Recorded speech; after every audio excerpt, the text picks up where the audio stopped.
मोदी सरकार के दूसरे कार्यकाल के अंतिम बजट को लेकर लोगों ने प्रशंसा की और इस बजट को देश की उन्नति के लिए बेहतर बताया। वित्त मंत्री निर्मला सीतारमण द्वारा पेश बजट के बाद एक और जहां आमजन की मिलीजुली प्रतिक्रिया आ रही है, वहीं बजट में टैक्स के बदलाव को लेकर चार्टर्ड अकाउंटेंट इस बजट को जनहितैषी बता रहे हैं। उनका कहना है कि आने वाले समय में भारत का ग्रोथ रेट बेहतर रहेगा, इसके साथ ही अब भारत की अर्थव्यवस्था और भी मजबूत होगी। उन्होंने कहा, कोरोना महामारी में टूरिज्म का काफ़ी नुकसान हुआ था। जो बजट पेश किया गया है उससे टूरिज्म बढ़ेगा और टूरिज्म से रोजगार बढ़ेगा। उन्होंने बताया कि निर्यात को लेकर बजट में पूरी तरह से ध्यान दिया गया है। इनकम टैक्स में मिली छूट का लाभ भी हर देशवासी को मिलेगा। यह बजट देश को तरक्की देने वाला बजट है। उनका कहना है कि कोरोना के बाद आई मंदी से उबरने के लिए यह बजट शानदार साबित होगा। उन्होंने कहा, यह बजट सभी वर्गों के हितों को ध्यान में रखकर पेश किया गया है। यह एक आम आदमी का बजट है और देश को तरक्की देने वाला बजट है। मेजरली हम बताना चाहते हैं कि इंडिया में फाइनेंस मिनिस्टर हैं, वो हमारे फाइनेंस बजट लाते हैं, तो मेजर अनाउंसमेंट उनकी तरफ से क्या हुई है। जैसे कि पहला ये है कि इंडिया का जो ग्रोथ रेट है वो अप्रोक्सीमेटली 7% और अबव रहेगा इस आने वाले साल में। और दूसरी चीज़, हमारा इंडिया अब इस that time 5th largest economy बन चुका है।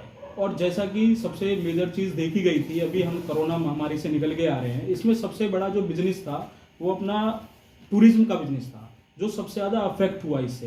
अब उसके लिए इन्होंने बहुत सारी अनाउंसमेंट की हैं टूरिज्म बिजनेस से। जैसा कि ये कह रहे हैं कि रोजगार जो अपना आना है वो टूरिज्म बिजनेस में सबसे ज़्यादा आना है। और मेन फोकस इस बजट में अपना ग्रीन चीज़ों पे किया गया, जैसे कि ग्रीन हाइड्रोजन है और अपना ग्रीनरी सिस्टम है, एग्रीकल्चर है, और जिससे कि हमारा इन रिलेटेड जो भी प्रोडक्ट्स हैं इनसे रिलेटेड उनका हमारा एक्सपोर्ट बढ़ सके।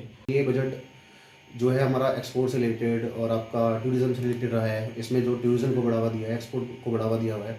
इसी के साथ साथ मैं अगर आपसे फाइनेंस की बात करूं तो इस बजट में इनकम टैक्स में बहुत अच्छी छूट एक आम आदमी को दी गई है।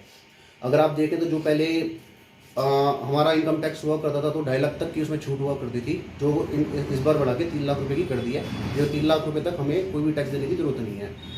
और बात करें कि पहले 7 लाख तक हमारा 54,600 रुपये का टैक्स हमारा जाता था, तो रिबेट करके वो भी आज अब हमारा 54,600 की रिबेट हो गया। अब हमारा कोई भी टैक्स उसमें नहीं जाएगा 7 लाख तक।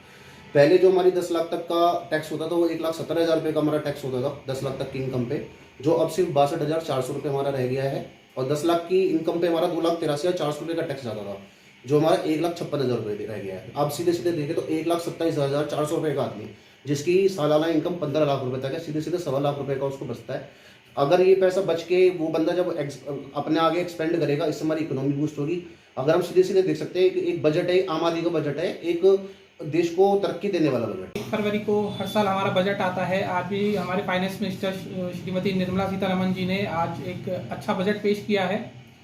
इसमें बात करें तो लो सैलरी क्लास या लो आयकर लोग हैं उनको एक अच्छा रिबेट 7 लाख तक की इनकम पे नो टैक्स का उन्होंने रिबेट दिया है कि अगर आपकी इनकम 7 लाख तक है तो आपको कोई भी टैक्स देने की जरूरत नहीं है। इसके साथ साथ जो मिडल वर्कर हैं हमारे, उनको भी एक अच्छा रिबेट टैक्स में दिया गया है। जो पहले 10 लाख तक ही 30% की टैक्स लग जाती थी, अब उनको बढ़ा के 15 लाख तक कर दिया गया है। यानी कि अब आपका जो हाईयर टैक्स रेट है वो सिर्फ 15 लाख के बाद ही लगेगा। इसके साथ कॉर्पोरेट में भी एक अच्छा रिबेट दी गई है। कॉर्पोरेट में क्या होता था कि 2 करोड़ के बाद एक सरचार्ज लगता था हमारी इनकम पे, और 5 करोड़ के बाद वो जाके तकरीबन 37% हो जाता था सरचार्ज, जिसको अब उन्होंने रिड्यूस करके मैक्सिमम 25% कर दिया है। तो कॉर्पोरेट पे भी टैक्स का बर्डन कम किया गया है, ये देखते हुए कि आगे मंदी बहुत है अभी। मतलब कोरोना के बाद स्थिति वैसे अच्छी हुई है लेकिन इतना उभर नहीं पा रहे हैं सब लोग, तो उसको देखते देखते अच्छा मतलब टैक्स में छूट दी गई है। और जैसे धीरज जी बता रहे थे कि मतलब टूरिस्ट बिजनेस को अच्छा इन्होंने प्रमोट किया है, तो इन्होंने 50 नए एयरपोर्ट का भी ऐलान किया है जो टूरिस्ट बिजनेस को बढ़ावा देगा।